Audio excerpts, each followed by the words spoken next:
Hey guys, and welcome to the new episode of Automated Seller Podcast. Today I have special guests. I have Candace from the Channel Op and Cathryn from the Channel Op.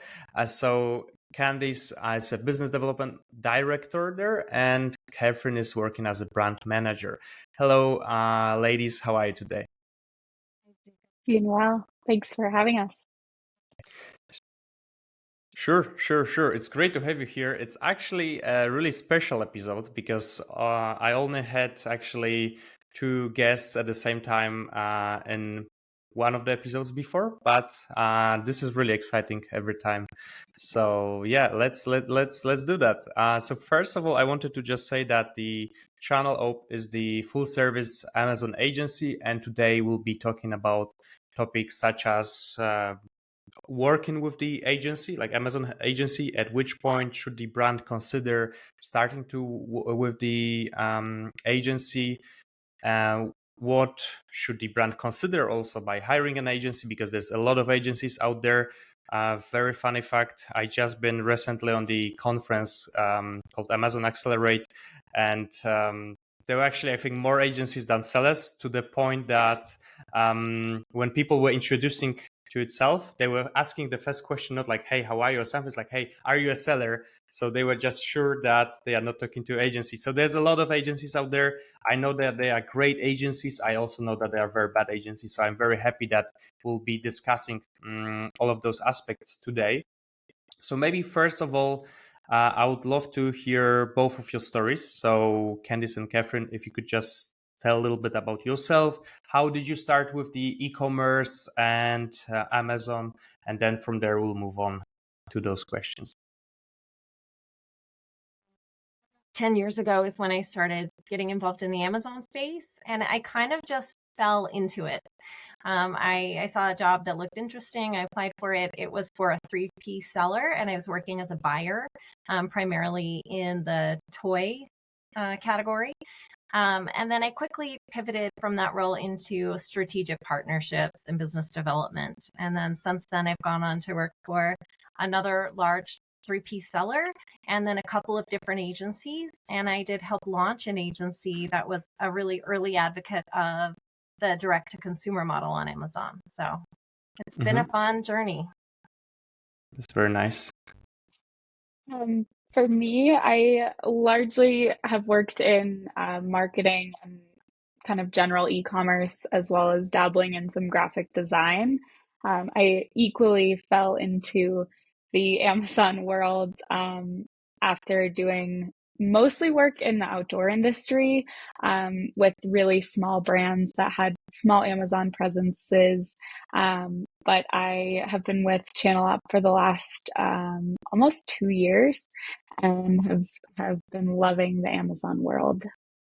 That's awesome. That's really great to hear. So now regarding the Channel Op, so as I mentioned, Channel Op is the full service Amazon agency, but obviously every agency is different. So I would love to hear a little bit more actually about your company and what are the exact services that you are offering. Yeah, I'll jump in on that. We are truly full service, but we do customize it based on our partners' needs. We do everything to manage primarily seller central accounts. We mostly work with brands that are selling direct to consumer on Amazon. And then we do have a few vendor central clients as well that we manage. This includes everything you would expect from inventory management, demand planning, product page creation and optimization, maintaining account health, SEO, keyword research and implementation, advertising management, reporting. And then I think one thing that we do that not a ton of agencies do is we do channel management as well. So we can actually help clean up the channel and make sure that you're the only seller on Amazon. That's great. That's really awesome. And right now, how many of the clients do you have, or like over the period since you started the whole company I believe we have that you about work with? 30 brands that we're currently working with. Awesome. Is there like some specific category of the clients that you prefer to work with than others, or yeah? We work across multiple categories, but we do have a specialty in a very strange niche category. We actually have a few partners in the sexual wellness category. which can be Okay. a really challenging category on Amazon because you're not allowed to advertise. So we Okay. do have a unique experience there and leveraging tools to help those brands succeed. Got it. That's a very nice niche actually. And yeah, definitely challenging if you cannot advertise. So just to build those listings and then have the like actual grow without spending dollars, that's definitely. And I'm sure that we'll be talking about some of the case studies. And now for the marketplaces and like your clients, where are they mostly based? Mostly US based, but we do have a number of clients that sell internationally. A lot of our clients sell in Canada and in Mexico, and we have a few clients that are based in the UK as well. Okay, that's very nice. So now let's jump actually and talk about building a successful brand on Amazon. So could you share some of the common things that the brand often miss when they are starting out? Yeah, I'll speak from a really high level because my role is primarily sales. So, from the sales perspective, what it takes to build a successful brand on Amazon is the willingness to invest time and resources, the willingness to have patience, and to have consistency. So, Amazon is very much a snowball channel, meaning you need to start small and it's going to gradually build momentum. And to do that, you need to put in continual effort and time and resources in order to maintain that momentum. Hmm. Cathryn can speak on a more granular level about real world examples of brands that she's managing. Hmm. Yeah, I think one thing to me that is really staggering is this misconception from brands that putting a listing up is kind of the only requirement for selling on Amazon. If you get the listing up, you'll sell, which is not necessarily untrue, but there are a lot of these kind of extra features that Amazon rolls out constantly that are no longer optional or extra. They really are part of being successful in the channel. I also went to the Accelerate, the virtual sessions for Accelerate, and it was a little staggering to hear the statistics on how many brands are not utilizing sponsored display and sponsored brand products, for example. Even dialing that back in consideration to those brands that have really limited budget, something like a plus content or a stores page or premium A plus content once you get access to that level. Those are all free to sellers with brand registry, and not using them is leaving money on the table. I Hmm. think another major mistake that I see, or just kind of oversight, maybe is a better word, is brands are really resistant to drive their traffic to Amazon. They don't see driving traffic away from their own D2C website as an asset, where it really can be an extension of that D2C strategy. These brands are seeing Amazon as kind of a competitor to their own site when Amazon gets 2 billion site visits in a month. Your own D2C site is just never going to get that kind of traffic. And, if you have a really committed buyer, you might have them end up on your page after seeing a social media ad or seeing a Google ad.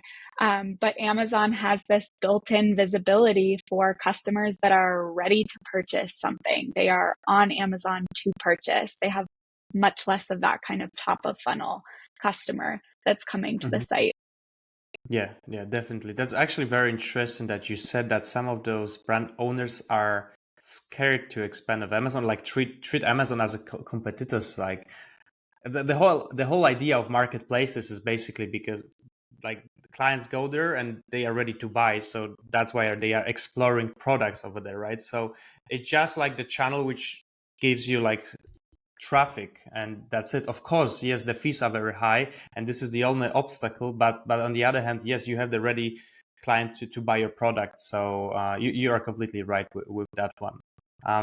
But do you also handle actually clients who are not only D2C but just selling on Amazon?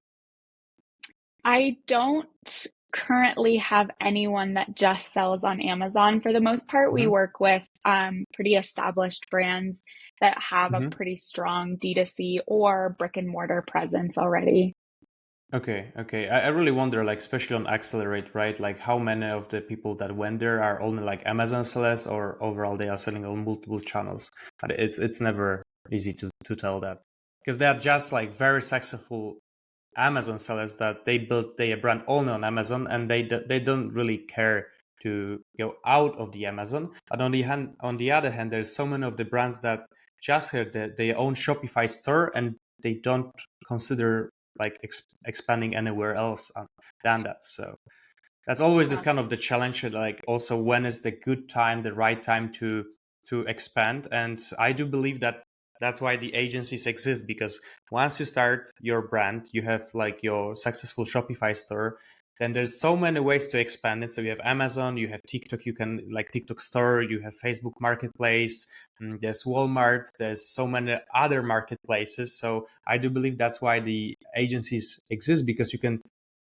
purely focus on your business, but then you can actually expand without really getting to know all of the information about the new marketplace. So I wanted to actually continue and ask you this next question. So at which stage brands should consider actually hiring an agency to manage their brand on the new marketplace, such as Amazon?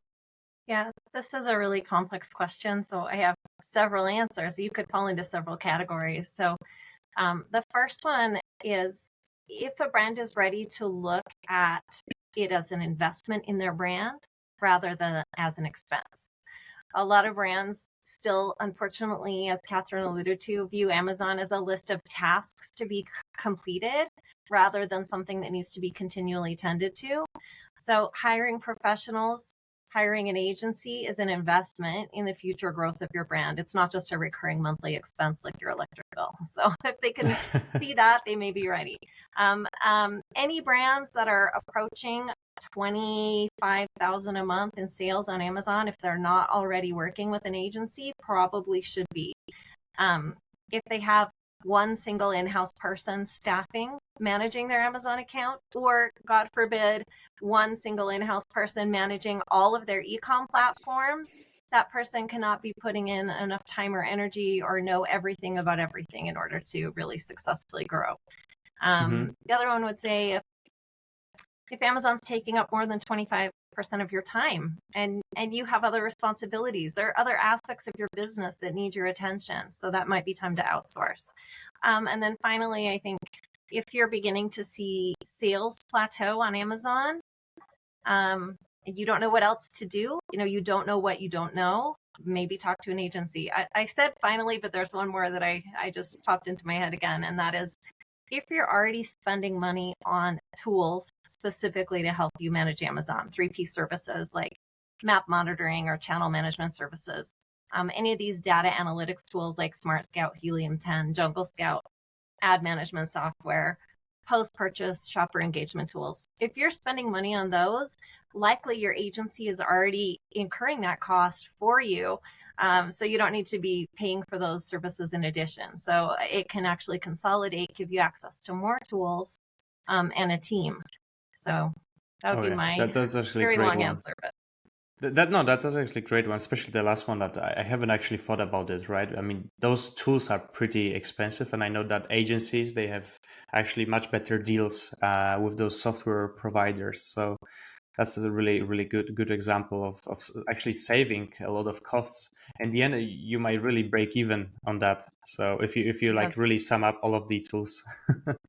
I think that's one way that we really like to quantify it in terms of that investment piece is if you're paying the salary for one person to manage your Amazon and you're paying for tools for likely less than that cost, you could hire an agency that gives you access to a full team. For example, when you hire Channel Op, you get me as your kind of point of contact, but I have a team of at any given moment 5 to 7 other people that are working on your account, as well as all of those tools for SEO research and ad management, all of that stuff that kind of comes in rolled together when you do hire an agency. And that's a good way to quantify it. Yeah, Totally. even 2 salaries. I mean, 5 people for the cost of 2 people who are experts specifically in Amazon and everything Amazon. Like you said, Jacob, there's a lot to try to know, and it's very hard for any one person to be an expert in every aspect of Amazon. Yeah, it is impossible to have kind of expert. I mean, if someone claims to be expert in like all of those fields, then probably is lying. I mean, you might be generally good, but you cannot be expert in all of those fields. So that's true. And very, very interestingly enough, like today I watched one video on YouTube that was actually video called "Why." No, that was not really why, but like why there's so many like bad agencies and so on, and then. In the video, in the end, like the guy was trying to explain the concept of hiring the good agency, why the best agencies are actually more expensive, and so on. And in the end, one of those and one of the moments in the video, basically, he was trying to tell also why should you hire an agency. And as you said here, yes, you have team of experts, and normally, if you are running your brand and if you want to hire all of those experts at the same time, that would be just crazy, because I mean you couldn't like really manage it if you want to have 10 people responsible for all of those aspects. Then on the other hand, you cannot have one expert who will be managing all of those fields. And the last thing is, if you want to hire all of the freelancers responsible for all of those aspects, then good luck with trying to keep the communication between them, because this is basically impossible, right? So that's why agencies exist. And I mean, I'm running a software agency, so it's kind of similar topic. It's just that we have developers that are like front-end developers, back-end developers, and then we have always like project managers that are only responsible to keep the communication between them. So yeah, I think that's key, because so many aspects of Amazon impact so many other aspects of Amazon. SEO impacts ads, which then you need to be incorporating into your SEO. Like, that communication is key. Oh yeah. So now I want to ask you actually about those the key factors that the brand should consider when deciding to hire an agency. What they should think about, how they can maybe pick the right agency for them. Yeah. I mean, at the end of the day, the simple answer is, does their philosophy align with your philosophy? Are they treating your brand as a whole? And do they want to build a true partnership and collaboration? And is there going to be mutual respect and trust there? That said, category familiarity. A lot of people want to hire agencies specific to their category, which in most instances doesn't matter. In the instance of the sexual wellness category or very specific categories where you're bound by restrictions on Amazon, then it could be a factor. Client load, I think, is an important factor. If it's a really big agency, but your brand manager is managing, 50 brands, you're probably not going to get the time and attention that you need.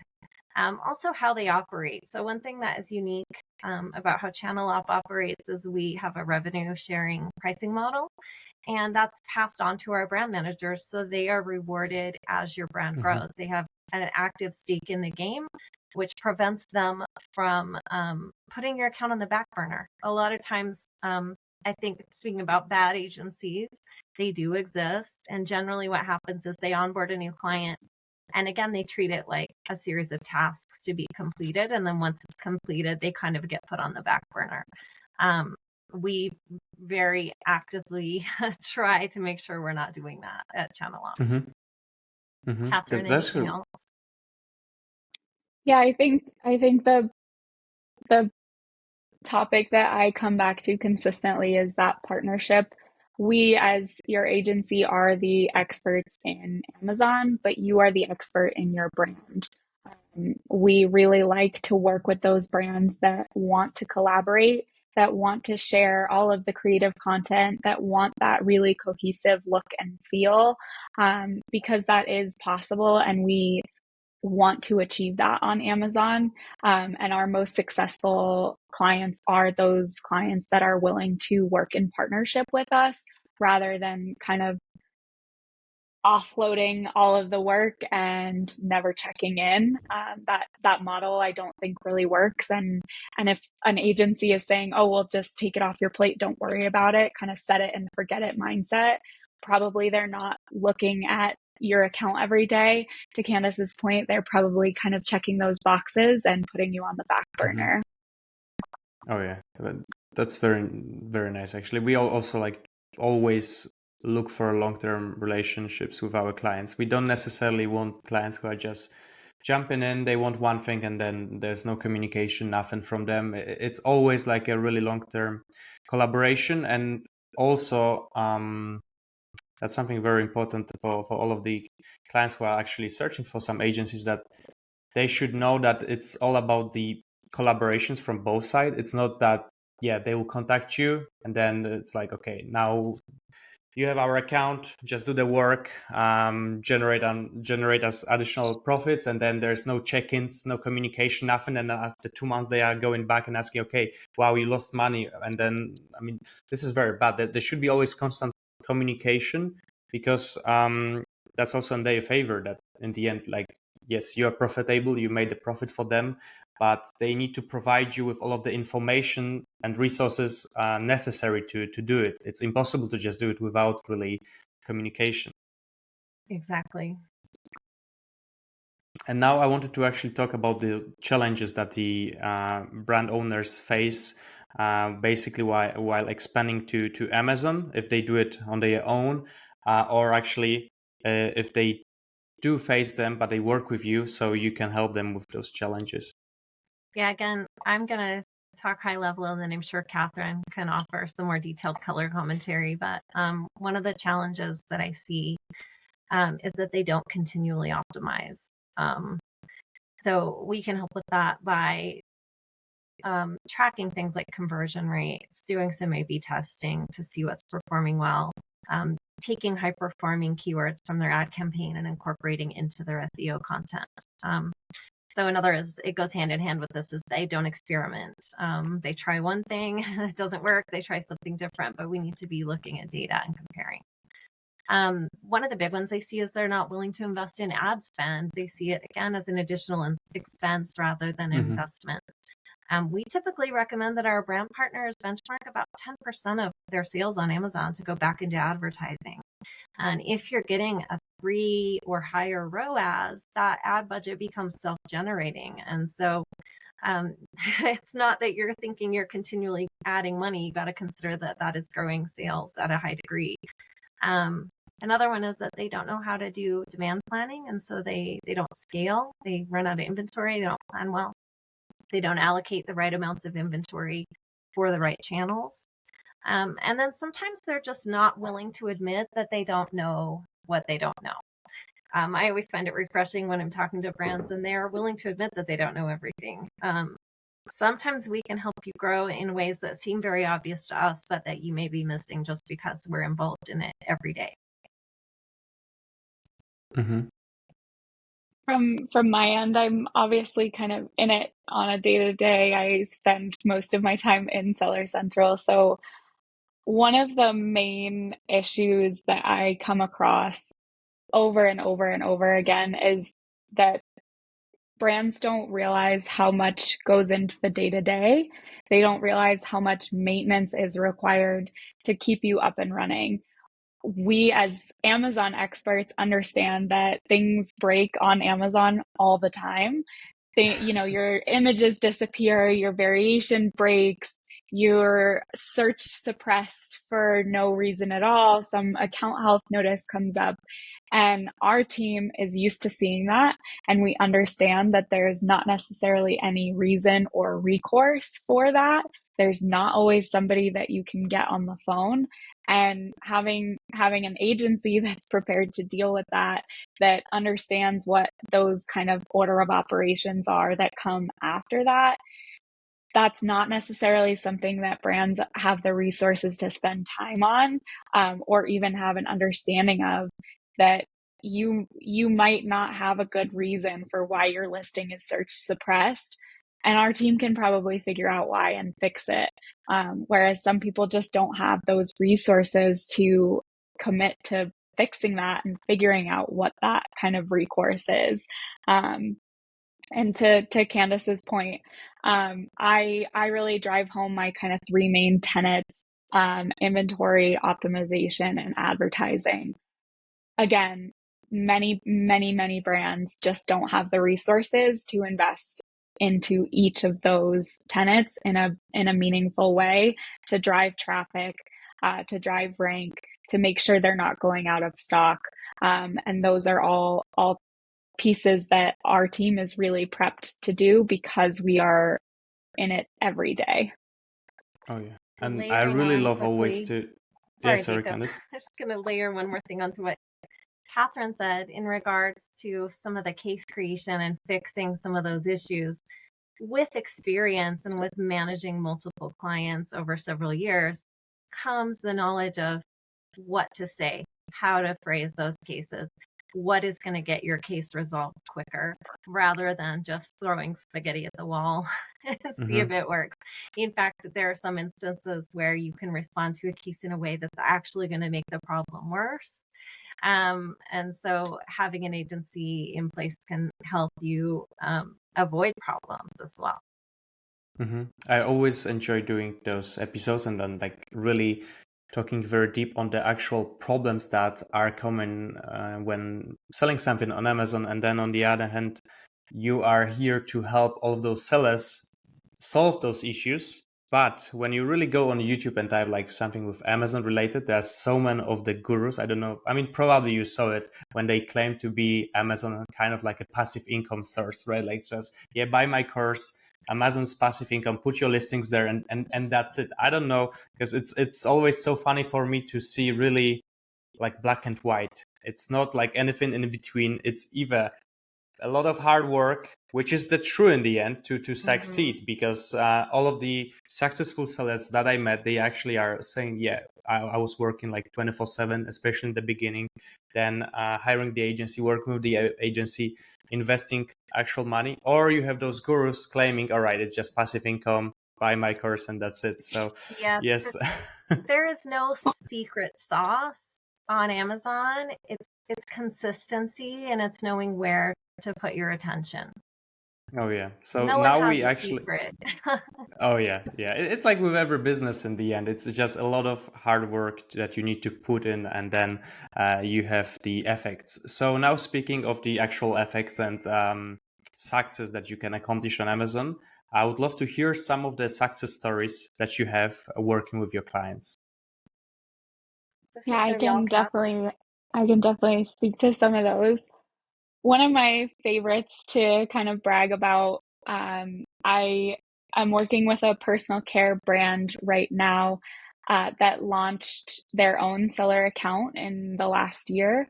They had come on to the fact that the Amazon channel was a mess. Their products were out there, but there was no consistent brand presence.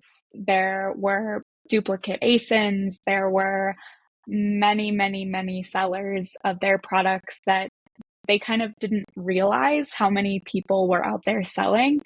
And they were actually a referral. So one of our other brands had referred them to us for channel control. We spent about a year cleaning up the channel. So making sure that listings were optimized, that any folks that were on the channel that were not authorized sellers were moving off. And as of January of this year, sent their first round of FBA inventory. Last month, they did 70,000 in sales on Amazon after a January That's launch. nice. And they've seen month-over-month growth every month since launch. Definitely one of my favorites to talk about. Really, it was about making sure that they had kind of a clear path to sell their own inventory, but also making sure, again, I feel like this is the dead horse that I beat, cohesive brand presence, making sure that they're products look and feel the same across the whole line. They're a pretty recognizable and respected brand. And what was out there was poor. I'll put it that way. The three-piece sellers that had been listing their products were using old imagery, were using old branding. There was no continuity in what was out there. So a major amount of effort into making sure that every listing has the look and feel of this brand that has a really recognizable brand approach, I guess, brand ethos.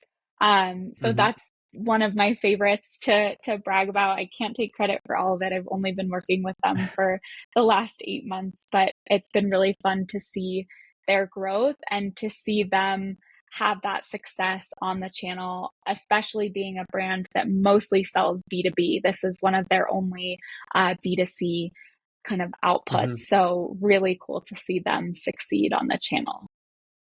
That's amazing. Actually, I was also about to ask here to this case, because you said that you are also making sure that you're cleaning kind of all of the unauthorized sellers. So do you have actually a lot of those cases that there is some very well established brand, and then suddenly if you see like their products are already on Amazon, but it's not just that it's the seller, it's actual the reseller, right? Yes. It's not if your products show up on Amazon, it's when. We have a number of clients that, you know, at a certain point when you're distributing, when you're selling to distributors, when you're in brick and mortar, your products are going to show up on Amazon. There are so many sellers that are buying at wholesale or buying liquidated inventory and putting it up on Amazon, you know, to make really thin margins, but you are basically at the mercy of those folks that may not represent your brand. They're just making a buck on your brand. So it's somewhat inevitable. I've seen it working for small brands in the outdoor industry where they're kind of those aggregators that snap up inventory and all of a sudden your products are on Amazon. So it is a little bit inevitable.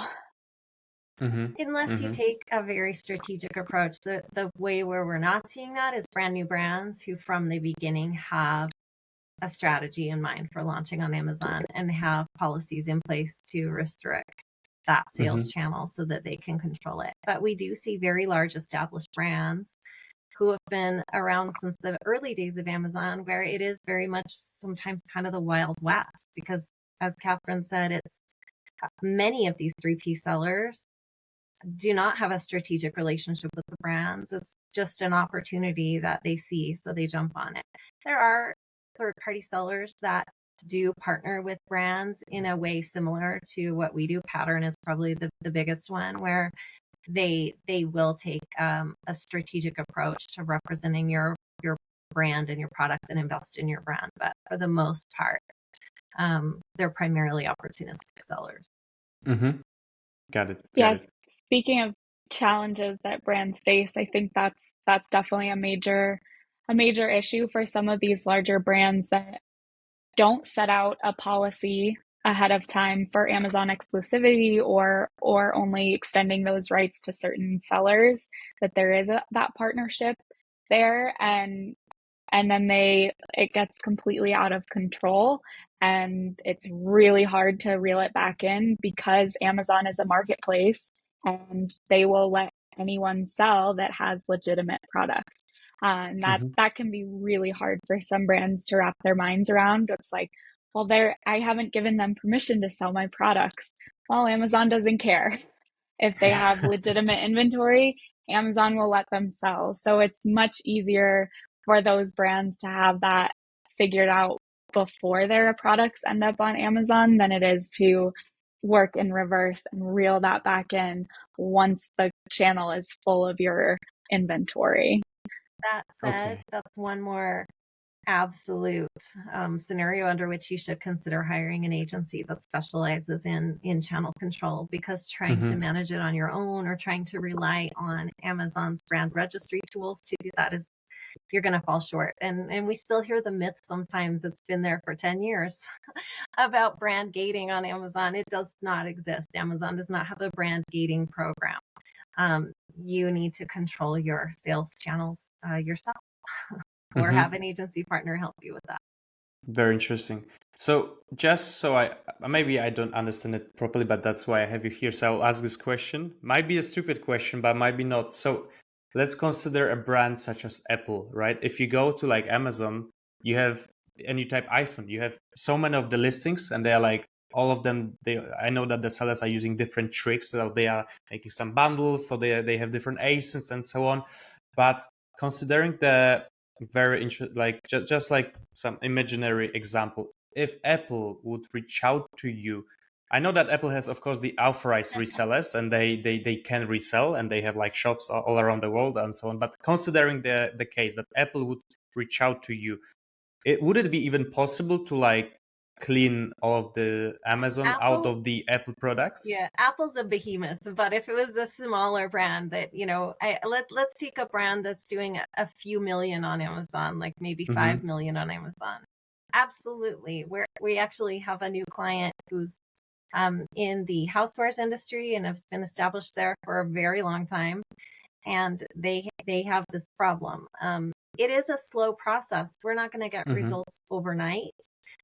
It can take, as Cathryn said, with the example she gave of the personal care brand, a year to manage them out. And we may not manage them out completely. Some may pop up, but what we look at is if they have impact on sales as a whole in the channel. If it is a merchant fulfilled seller with 3 units, they're not going to have any impact to your bottom line. They're going to sell through those 3 units and be gone if they just bought them on closeout or something. If it's, for example, one of your distributors that's leaking product through, that it's going to be harder, and we need to figure out where it's coming from. And then you need to have some hard conversations. Sometimes the brand needs to have difficult conversations with trusted wholesale accounts to figure out a way forward. And we consider success, you may not get 100%. In many cases, we do get 100% of buy box for our brand partners, but 90% is a very great success rate for having that buy box hold rate, and having 90%, having only 10% other sellers. So it's again, like you said, nothing on Amazon is ever black and white. There are some gray areas, but we can find a high degree of success. But depending on how messy it is and how big it is, it can be difficult to clean up. But because there are tricks they do, they label it with a different UPC. They do create these unique bundles, but all of those really, as a brand, are impacting your brand value on the channel, because it's taking shoppers away from the main product listing, which has the accurate information. So we're a big fan of brand cohesiveness, brand value across all channels. We want the work we do on Amazon to support sales of your brands in other channels. I understand. Yeah, especially when we were saying about the gray areas on Amazon, I think they are mostly used by those arbitrage sellers, right? Because this is the case where actually you don't really care. You don't have a brand. You just resell stuff. So that's really where you put as many listings as possible using those tricks to have different ASINs and don't really compete on that buy box. And just like with agencies, there are legitimate third-party sellers with an established, good, solid reputation, and then there are a lot of these kind of gray hat. They're not necessarily the bad guys, but they kind of play in that space where they're not quite breaking the rules, but they're not exactly following. Totally. So now I just want to ask you one last question when it comes to like working with the agency, like Channel Up. Like, what is the actual process of starting the work? Like, I know that it's not like, all right, we have a call, then right away you are jumping on Amazon. It's like same with working with all of the other agencies, like marketing agencies, software agencies.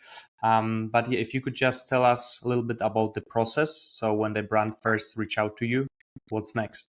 I'll start with my process. So once they go through the process with me and determine that they want to work together, I will type up a very comprehensive as possible. I do make mistakes. I made one yesterday. I will type up a brand overview outlining all of the brand's priorities, what they want to focus on Amazon, what their what their highest priorities are, what they want to accomplish, as well as anything that comes up on the call that may be relevant to our brand manager. I try to make this as comprehensive as possible, including giving examples of who their competitors are, things like that. Once I do that, I sync with our CEO and our onboarding manager to assign a brand manager. Once a brand manager is assigned, we review all of that information together so that the brand manager has a clear view of what happens, and then we hand it off. During that onboarding process, we do have an onboarding manager and a brand manager involved to make sure that there's extra eyes so that nothing is falling between the cracks. And then I also join during onboarding, I join those calls as well to fill in any gaps. So Cathryn would be one of the brand managers, for example, that I would hand it off to, and then she can talk about what that looks like from the brand manager side. That said, before that handoff, we do gather information. We want a complete, we have them fill out an informational form about their brand, including their seller account, their login, if they have brand registry, giving us access to their style guides, a product list. And once we have all of that, only then does Cathryn begin working on the project. So I'll let Cathryn speak to what that process looks like from her perspective. Yeah, in the first 30 days, my main goals are to get kind of a single source of truth. So what exists on Amazon already, if anything, and what exists in your D2C site or your other channels, brick and mortar or otherwise, so that we have a full picture of what's your product line and what are your goals on Amazon. From there, I like to set up a timeline. So if your goal is top to bottom optimization and you have, say, 100 SKUs, okay, let's break that down into your top revenue drivers. If there are 10 SKUs that drive 50% of your revenue, let's start with those 10 SKUs and create a timeline for that top to bottom optimization, creating titles and bullets, creating infographics, creating a brand story, creating A+ content, creating that storefront. Some folks already have that when they come to us. They have some level of optimization that's already been done. If that's the case, then it's again auditing what already exists and where some of those opportunities might lie. We do have some folks that come to us brand new to the channel.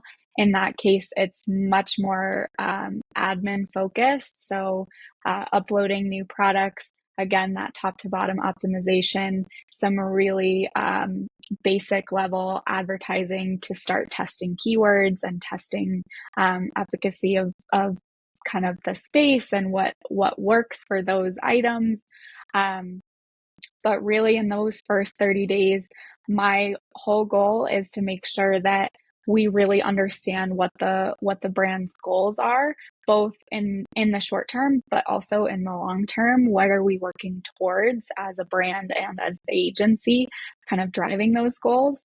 And what's already going on that we can either support and optimize, or maybe in some cases it's just totally resetting.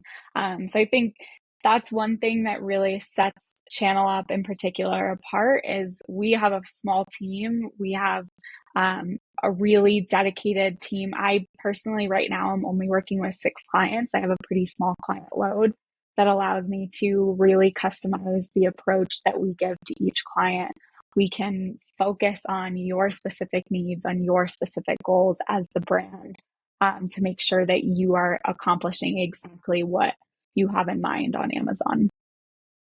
During that onboarding period, which is usually about 30 days, but a month to 6 weeks, depending on the complexity, but we do advocate for weekly meetings during that onboarding phase with our brand partner. And then once we kind of wrap our head around things and the wheels are set in motion, then we can dial back the frequency of those meetings based on what feels like the best fit for the brand. Again, some of our partners meet with us once a month, some meet with us twice a month. We set up a cadence that works for the brand. And then we do a lot of communication over email. We do try to have a very quick response time. We really value communication with our brand partners, and we try to turn around any inquiries within 24 hours. Mm-hmm. Very nice. And then when it comes to the collaboration, I believe that you actually keep it as long as possible, right? I mean, once a brand start working with you, then pretty much everything you handle is Amazon, so brand doesn't have to really think about it. Like that's the whole point of basically hiring an agency. Yeah, Again, it's not like the project that ends. It's basically a continuous collaboration. Yeah, we actually reset new strategic goals every 3 months for our brand partners. And I mean, it may be that what we were working on for 3 months, we're not finished with, and we want to keep focusing on that, or we may shift. But we do have a quarterly meeting where we sit down and determine what are your priorities for the next 3 months? What should we be focusing on? And in terms of that collaboration, we're also going to give you our advice. If we feel like you're making a bad decision or something that doesn't make sense for Amazon, we will absolutely be forthcoming about that. We'll let you know what we advise, but then ultimately it's our partner's decision as to what they decide to do. Totally. Awesome. That was really informative episode, actually. So thank you both for coming and actually explaining all of that. I think it's really necessary to do more of those kind of content out there to really educate like the sellers on like how is it to really work with the agency. I mean, again, a lot of sellers I know, they actually are really like especially the ones I met recently, they said that because they had a really bad experience working with one agency, they will never really give it a chance. But speaking with you, like it seems like really solid process, really great approach to working with clients. So only content like this can actually make them try again. So thanks a lot. I hope so, because there are a lot of people do have bad experiences, and it's like dating. You're not going to have one bad date and decide that you're never going to date again, right? So give other agencies a chance. Find someone that feels like it's a good fit for you. Go with your gut. A lot of times it's personality, and it's just finding the right fit. But it's been really fun speaking with you today, Jakob. Thank you. Yeah, totally. Thank you very much. And again, just one question: like, if some of the sellers actually decide to give you a try, and I'll ask you just even like some of the questions.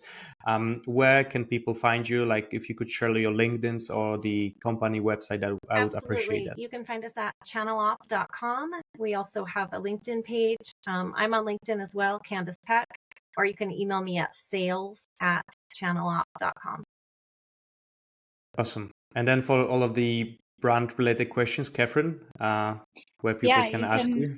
You can find me on LinkedIn as well, Cathryn Haberman.